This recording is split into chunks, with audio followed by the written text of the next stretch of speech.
Hello students, welcome in the class of science of class 4th. So students, before summer vacation we have done the exercise of lesson 2, and the remaining exercises that is about define the following terms, give reasons for the following and answer the following terms. These things I will tell you when the school will reopen after the COVID crisis. And today let's start lesson 3, that is about adaptations in animals.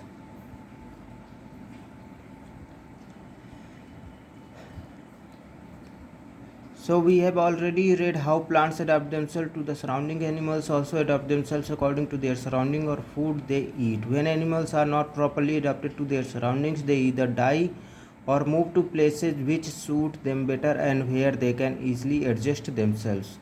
The natural surrounding of animal in which they live is called habitat.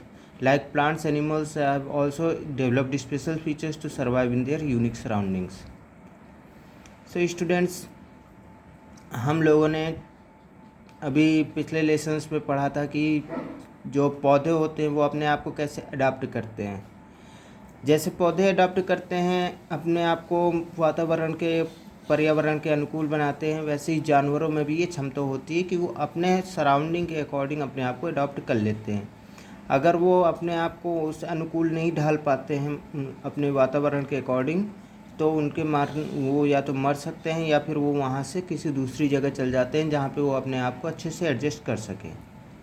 तो ये जो प्राकृतिक surrounding होती है जानवरों की जिसमें वो रहते हैं, उसको हम कहते हैं हैबिटेट यानी कि आवास. Adaptation to environment. Depending on the habitat in which animal live, they can be classified into the following categories.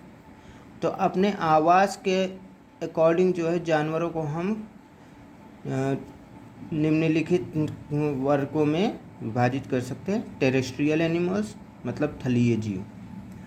तो जैसे नाम से ही पता चल रहा है, टेरेस्ट्रियल एनिमल्स हम यानी थलीय जीव वो जीव होते हैं जो कि हमारे थल में यानी ज़मीन में रहते हैं या फिर ज़मीन में ही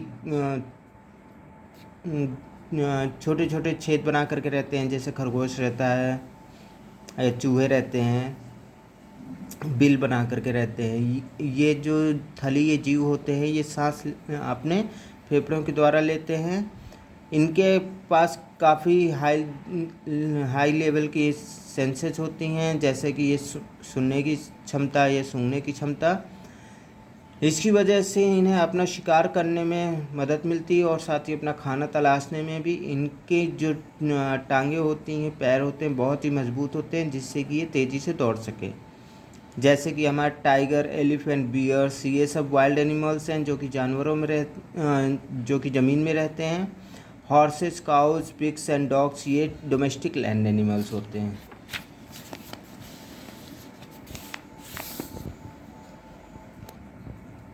डिजर्ट एनिमल्स जैसे कि कैमल यानी ऊँट आपका रेगिस्तान में रहता है, ये बिना खाने और पानी के कई दिनों तक सरवाइव कर सकते हैं. इनके पास मोटी स्किन होती है जिसकी वजह से इन्हें गर्मी से ये बचे रहते हैं.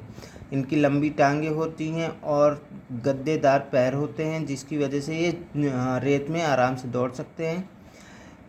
ये जो ऊँट में ये हम्प होता है, यहाँ पे ये अपनी चर्बी को स्टोर करके रखते हैं जिसको ये बाद में खाने के रूप में या एनर्जी प्राप्त करने के लिए यूज कर सकते हैं. एनिमल्स जैसे कि पोलर बियर ये ठंडे इलाकों में रहते हैं और इनकी जो चमड़ी होती है, इनकी खाल होती है, बहुत मोटी होती है जिससे कि ये ठंड से बचे रहें. और पेंगुइन्स ये भी जो है आपकी ठंडी कंडीशंस में वो रहती हैं. इनकी भी चमड़ी काफ़ी मोटी होती है और उसको हम ब्लबर कहते हैं. पेंगुइन्स भी अपनी बॉडी में फ़ैट को स्टोर कर सकती हैं. ये एक दूसरे जो पेंगुइन्स का झुंड होता है उनमें सारी पेंगुइन्स एक दूसरे से सट करके बैठती हैं ताकि ये गर्मी इन्हें प्राप्त होती रहे. कुछ जानवर हैं जैसे कि स्नेल्स हैं, लिजर्ड्स हैं, ये सब के सब दिन के समय सोते हैं जिससे कि ये गर्मी से बचे रहें। इस चीज़ को हम कहते हैं समर स्लीप या फिर एस्टिवेशन। कुछ जानवर जैसे कि बियर्स, स्नेक्स और ग्राउंड स्क्वायरल्स ये ठंड के मौसम में जो है इनएक्टिव हो जाते हैं, मतलब निष्क्रिय हो जाते हैं और ये निद्रा में चले जाते हैं, जिससे कि ये अपने आप को ठंड से बचा सकें। इसको हम विंटर स्लीप या हाइबरनेशन कहते हैं। और इस दौरान इनकी बॉडी में जो खाना स्टोर रहता है उसको ये लोग यूज करते हैं एनर्जी प्राप्त करने के लिए। अब आते हैं एक्वेटिक एनिमल्स पे। तो एक्वेटिक एनिमल्स यानी जलीय जीव, ये वो जीव होते हैं जो जलों में पाए जाते हैं, जैसे कि मछली, स्नेल, टर्टल और क्रैब, ये सब के सब आपके जलों में पाए जाते हैं। ये पानी में मिश्रित हवा के द्वारा ही सांस लेते हैं और इनके पास सांस लेने के लिए गिल्स होते हैं। फिश की जो बॉडी होती है वो एक स्ट्रीमलाइंड बॉडी होती है और इसकी वजह से ये जब तैरते हैं तो इनको ज़्यादा फ्रिक्शन का सामना नहीं करना पड़ता है। साथ ही साथ इनके पास फिन्स भी होते हैं जिनकी सहायता से ये अपने आप को पानी में तैरने में हेल्प मिलती है और साथ ही बैलेंस भी बना के रख सकते हैं। अपनी टेल से या पूंछ से मछलियाँ अपनी डायरेक्शन चेंज करती हैं तैरते समय।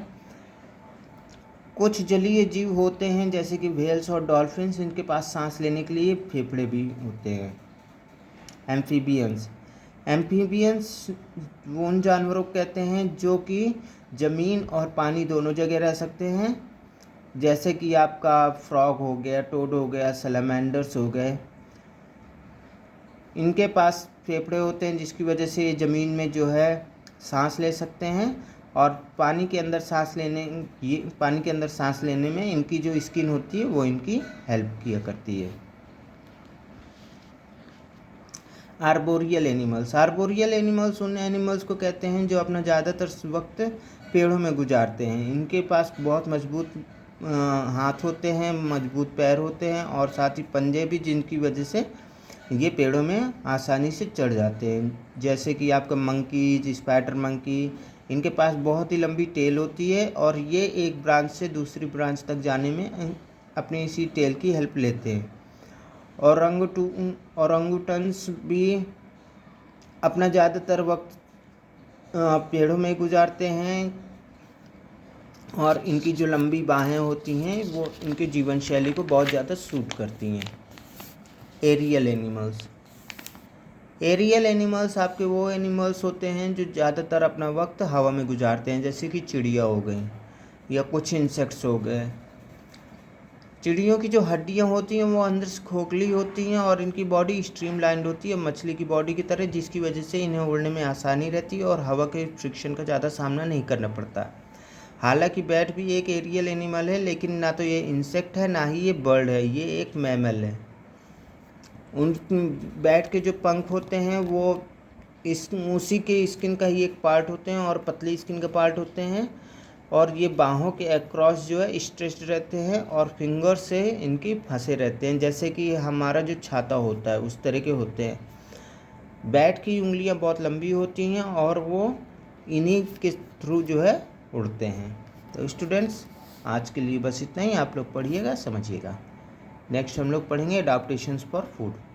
Thank you.